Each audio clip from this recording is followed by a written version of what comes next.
et vous allez nous parler des avatars de l'ombre. C'est bien cela, vous avez 150 secondes avant James Bond. Très bien. Eh bien, Didascalie.net, le nom précis de la compagnie Didascalie.net, est une compagnie de théâtre qui, aujourd'hui, plus largement, consacre une grande partie de son activité à de la recherche et à du développement d'outils numériques temps réel, puisque une des caractéristiques de cette compagnie de théâtre est de proposer des dispositifs scéniques dans lesquels les interprètes sont en interaction avec des matériaux, des médias, images, son, lumière, images 3D, même vidéo, via des interfaces qui sont développées dans le cadre d'un axe de recherche qui est proposé par cette compagnie. Alors, la difficulté que nous avons eue, cette compagnie qui existe à peu près depuis un peu plus de 10 ans,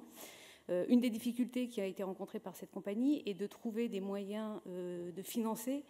ces étapes de création qui se préparent bien en amont des étapes traditionnelles de création dans les théâtres. C'est-à-dire les institutions culturelles qui diffusent, qui produisent des spectacles, performances pour des formes un peu plus légères, n'ont pas appréhendé cette problématique qui est celle de trouver des moments de développement, d'outils qui permettent des écritures et des outils de contrôle qui permettent des écritures et qui permettent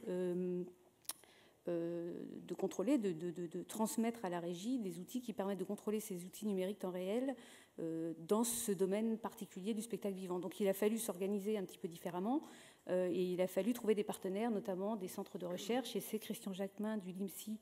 CNRS à Cergy qui nous a accompagnés en premier sur une production d'un spectacle qui était Espace Indicible, produit à la Filature nationale il y a quelques années. Donc à la suite de cette expérience, nous avons proposé un projet à l'Agence nationale de la recherche qui a suivi, qui a soutenu financièrement ce projet qui s'est déroulé de 2008 qui se termine là en février 2010,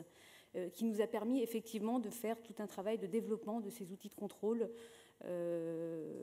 dont l'application est vraiment, pas exclusivement, mais quasi exclusivement destinée au plateau, au dispositif scénique, alors de spectacle, de performance, voire d'installation performative pour certains des artistes qu'on a pu accompagner dans le cadre de nos activités. Donc aujourd'hui, c'est vrai que les avatars de l'ombre, c'est un projet parce que ça fait depuis maintenant à peu près 2 ans qu'on travaille autour de cette thématique de l'ombre comme interacteur, comme capteur, on peut dire, générateur d'effets sur les environnements médias qu'on peut trouver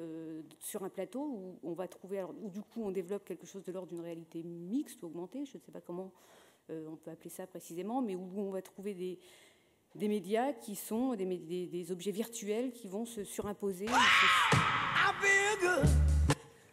Vous pouvez finir, allez-y. Donc voilà, les recherches de partenaires sont ceux des entreprises qui développent ces médias, développent ces objets virtuels, des laboratoires de recherche. On travaille avec l'Université de Strasbourg, l'Université de Haute-Alsace, Holo 3 est présent, je crois, on a